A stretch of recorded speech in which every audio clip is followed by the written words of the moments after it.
JEE advance 2020 का आया ये क्वेश्चन है फिजिक्स का।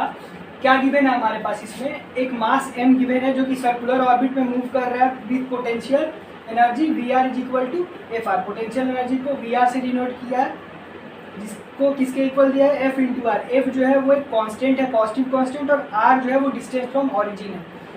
इसका एनर्जी जो है, इस पार्टिकल का एनर्जी, जब पार्टिकल किसी सर्कुलर ऑर्बिट में मूव कर रहा है मास m का, तो इसका जो एनर्जी है वो बोर मॉडल पे बेस्ड है, उससे कैलकुलेट किया जा रहा है। रेडियस को r से डिनोट किया है, स्पीड और एनर्जी को v और e से डिनोट किया है। तो हमें nth ऑर्बिट के लिए इस ऑप्शन के अकॉर्डिंग, मतलब इस ऑप्शन में जो रिलेशन गिवन है उसके अकॉर्डिंग करेक्ट ऑप्शन सिलेक्ट करना है। बोर मॉडल तुम्हें अगर याद हो तो इलेक्ट्रॉन के लिए तुमने फाइंड किया होगा एटॉमिक स्ट्रक्चर चैप्टर में। इसके अलावा मॉडर्न फिजिक्स में भी बताया जाता है इसको। तो ये जो कॉन्सेप्ट है वो मॉडर्न फिजिक्स, इसके अलावा फिर ग्रेविटेशन और वर्क पावर एनर्जी का कॉन्सेप्ट इसमें मिक्स है। तो चलो इस क्वेश्चन को देखते हैं। पहले जो डेटा गिवन है उसको लिख लेते हैं, उसके बाद फिर कैलकुलेट करते हैं इसके अकॉर्डिंग आखिर ऑप्शन किस अकॉर्डिंग पे, मतलब किस इक्वेशन पे बेस्ड है, उस इक्वेशन का यूज करते हुए ऑप्शन की तरफ मूव करेंगे। तो स्पेस की वजह से क्वेश्चन मैंने मिटा दिया। डेटा लिख लेते हैं पहले। एक सर्कुलर ऑर्बिट में जिसका रेडियस r है, एक मास m जो है वो मूव कर रहा है, और इसका ये जो मॉडल है वो बोर मॉडल पे बेस्ड है। इसके अलावा पोटेंशियल एनर्जी गिवन है जिसको Vr से डिनोट किया है, लेकिन मैं इसको Ur से डिनोट करूंगा क्योंकि वेलोसिटी को ऑलरेडी हम v से डिनोट कर रहे हैं, तो कन्फ्यूजन की वजह से Ur is equal to F into R लिख देते हैं। अब इस ऑर्बिट में अगर कोई मास m मूव कर रहा है तो इस पर फोर्स लगेगा। कौन सा फोर्स लगेगा? Centripetal force away from the, अगर सेंटर की बात करें तो इधर लगेगा।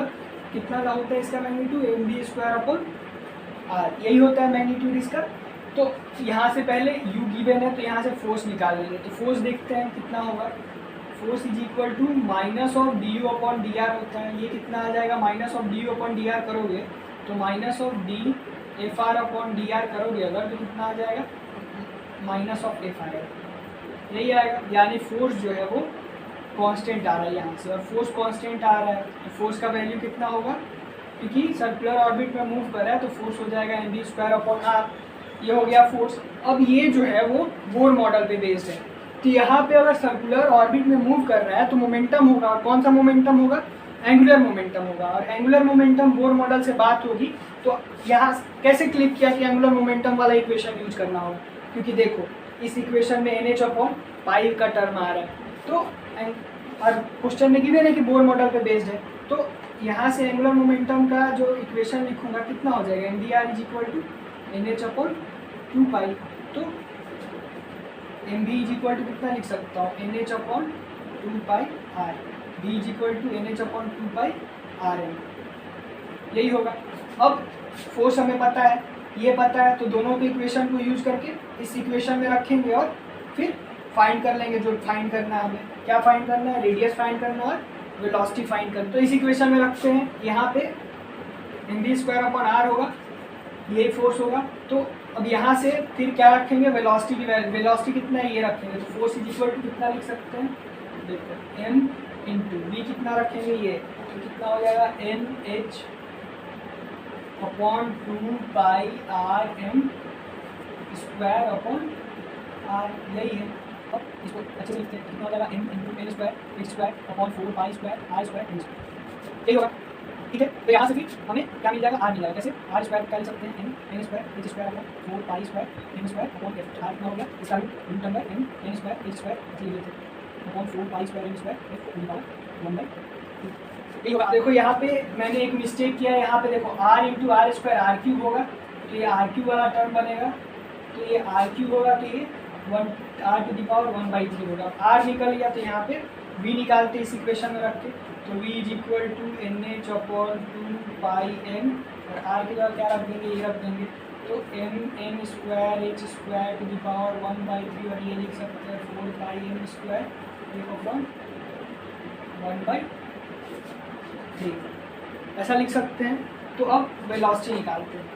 देखो पहले पावर देखना कितना हो जाएगा। ये पावर कितना है? इनटू द पावर होगा, यहाँ पावर कितना है? Into the power 2/3। n का पावर कितना हो जाएगा? 1 - 2/3 यानी 1/3। इसी तरह h का देखो, h का पावर 1 यहाँ पे 2/3, h टू द पावर 1/3। इसी तरह यहाँ पे देखो m का m टू द पावर 2/3 और यहाँ पे m to the power 1/3 plus 1/3, कितना हो जाएगा? m to the power 2/3 minus 1 नीचे है माइनस 1/3 नीचे, तो ये हो गया n का पावर। अब ऊपर में और कोई टर्म बच रहा है, एक बच रहा है, देखो f पाई बच रहा है, तो पाई कितना हो जाएगा 4 टू द पावर 1/3, तो कितना लिख सकता हूँ 2 to the power 2/3 into 5 to the power 2/3 upon नीचे का देखो यहाँ पे 2 pi m, n to the power m, तो n का पावर मैं ऑलरेडी ले चुका हूँ और इसका ले चुका हूँ, तो ये कितना हो जाएगा n to the power 1/3 s to the power 1/3 into 5 to the power 2/3 upon pi, तो 1 माइनस 2/3 5 टू द पावर 1/3 नीचे आ जाएगा। इसी तरह n टू द पावर कितना है 2/3 माइनस 1 माइनस 3 कितना हो जाएगा 3, 2 माइनस 3 माइनस 1 कितना होगा, ये हो गया minus 4 2 minus 1 minus 2/3 n to the power 2/3 नीचे आ जाएगा। ऊपर कितना बच गया फिर ये 2 टू द पावर 2/3 और 2 टू द पावर 1 है, तो यहाँ पे कितना लिख सकता हूँ 2 टू द पावर 1/3, तो ये कितना आ गया b आ गया हमारे पास। तो यहाँ पे एक और टर्म छूट रहा है f टू द पावर 1/3, तो ये हो गया f टू द पावर 1/3, तो v कितना हो गया इतना हो गया। अब v निकल गया, v फाइंड कर लिया हमने, r फाइंड कर लिया, तो एक काम हो गया हमारा। कौन सा काम हो गया, r और v वाला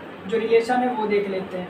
तो r जो है वो इसके प्रोपोर्शनल होगा n के पावर, n का पावर देखना, तो r जो है वो किसके प्रोपोर्शनल होगा n टू द पावर 2/3, और v जो है वो किसके प्रोपोर्शनल होगा, देखो v जो है वो n टू द पावर 1/3 के प्रोपोर्शनल होगा। तो which is the correct option, this one is the correct option. अब देखते हैं एनर्जी। तो अगर एनर्जी की बात करें इस सर्कुलर ऑर्बिट में, तो एनर्जी दो एनर्जी होगा, क्योंकि ऑलरेडी क्वेश्चन में हमारे पास पोटेंशियल एनर्जी का एक्सप्रेशन गिवन है इतना, और काइनेटिक एनर्जी भी होगा क्योंकि वेलोसिटी है। तो काइनेटिक एनर्जी कितना होगा half mv² plus potential energy कितना हो जाएगा f इंटू आर, क्योंकि इस सरफेस पे बात हो रही है।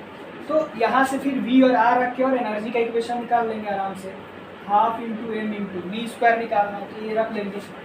ध्यान से कैलकुलेशन करना, 2/3 s to the power 2/3 f to the power 2/3 upon pi to the power 1/3 m to the power 2/3।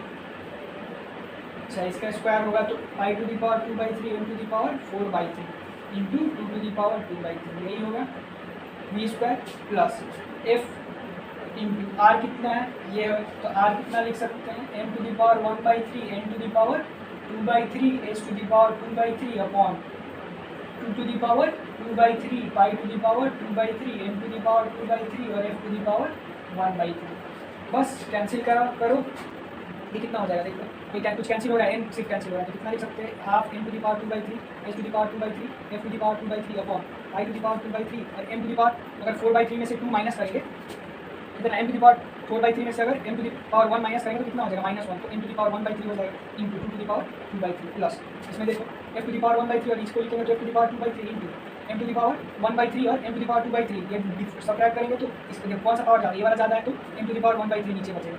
इसी तरह m to the power 2/3 m to the power 2/3 जो कहते हैं और s टू द पावर 2/3 जो कहते हैं, ये 2 to the power 2/3 into pi to the power 2/3 और कोई टर्म बच रहा है नहीं बच रहा है, देखो यहाँ पे हाफ और ये एक, देखो सेम टर्म है, दोनों सेम टर्म है, ये वाला और ये वाला सेम टर्म है, बस ये हाफ कोएफिशिएंट है यहाँ पे एक है, तो ऐड करेंगे तो कितना हो जाएगा energy 3/2 n to the power 2/3, तो किस टर्म में गिवन है, इस टर्म में गिवन है। तो देखो तीनों पे पावर 2 है, तो अगर स्क्वायर कॉमन ले लें तो कितना हो जाएगा 1/3, और नीचे भी देख रहे हो नीचे भी कुछ ऐसा है।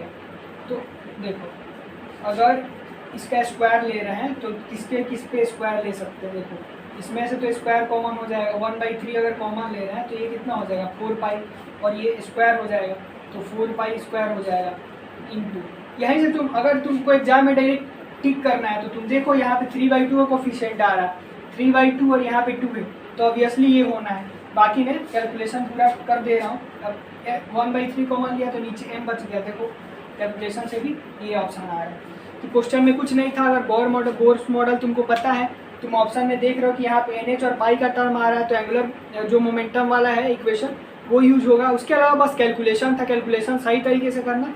मैं भी 1-2 जगह कुछ टर्म छोड़ दिया, मतलब कि गलती से छूट जा रहा था, तो वो ध्यान से देखना है कि सारा टर्म आ रहा है कि नहीं। और वैसे भी तुम डायरेक्टली भी इसको अगर इसका शॉर्ट अप्रोच में बताऊं तो देखो यहाँ तक पहुँचने के लिए, एनर्जी के इक्वेशन तक पहुँचने के लिए तुम्हें ये इन दोनों इक्वेशन की तो ज़रूरत पड़ती, किसी तरह इन दोनों इक्वेशन की ज़रूरत तुम्हें पड़ती, लेकिन ये टिक करने के लिए तुम्हें ज़रूरत नहीं पड़ती। तो मान लो तुमको क्वेश्चन अधूरा समझ में आया, तो बोर मॉडल अगर तुमको पता है तो वेलोसिटी और ये तो तुमको पता चल जाएगा। यहाँ से तुमको दिख रहा होगा कि n टू द पावर 2/3 के प्रोपोर्शनल है। तुम कैलकुलेट जब कर रहे हो तो यहाँ तक पहुँचने से पहले ही तुमको दिख जाएगा कि वेलोसिटी जो है वो n टू द पावर 1/3 के प्रोपोर्शनल है और ये n टू द पावर 2/3 के प्रोपोर्शनल है। तो एक ऑप्शन तो तुम्हारा फिक्स हो गया। फिर सेकेंड ऑप्शन में भी जब तुम आ रहे हो तो यहाँ करने के बाद जब तुम देख रहे हो कि ये दोनों टर्म सेम आ जा रहा है और इसका कोफिशिएंट 1/2 और इसका 1 है, तो 3/2 तो आएगा कोफिशिएंट, तो डायरेक्ट टिक कर दो, इसलिए कैलकुलेट करने की जरूरत नहीं।